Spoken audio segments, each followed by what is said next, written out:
remember every morning God is giving me my breakfast, my lunch, and my dinner from heaven. He parted the sea. I think that maybe he can find a way to get me some water. But they didn't do that. They did not remember. Even though Jesus is up there in a cloud, he's leading them along, you think they would have prayed, but they didn't. What they did was they complained.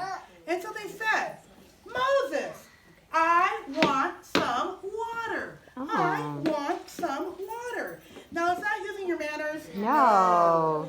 And so they started to complain to Moses, we need water right now. Our animals are dying. Our children are going to get thirsty. We need water. And so Moses looked at me and he said, why are you complaining to me? Am I God? Do I have a way to get you water? He said, you're testing the Lord by not trusting him. And so they got madder and madder at Moses. So finally Moses went before Jesus and said, God, help me. What am I going to do with all of these people that are complaining? They're so angry, they're about to kill me. And so Jesus said this. He said, I have heard the complaints of my people. And when we complain, guess what? Jesus is listening. He said, I've heard the complaints of my people. He said, I want you to do this. He said, I want you to get 70 of the leaders.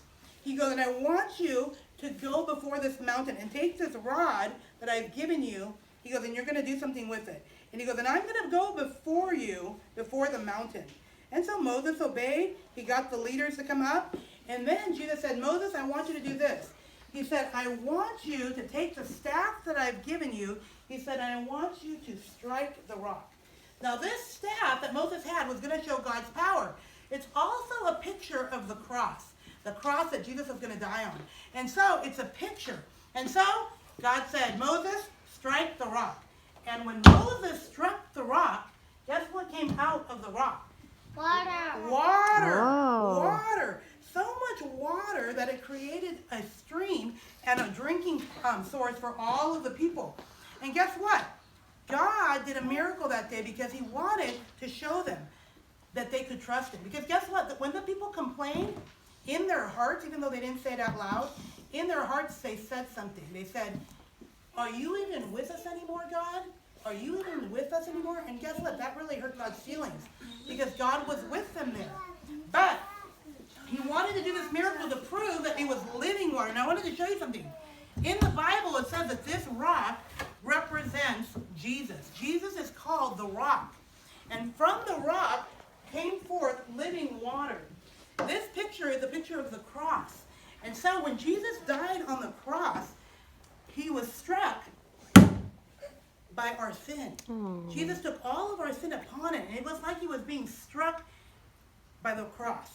But without the cross, there is no living water. You had to have the cross in order for the Holy Spirit to pour out and be able to go in us. And so the cross, even though it's a sad to strike the rock and to strike Jesus, Jesus said, without me being struck and dying on the cross, there is no living water.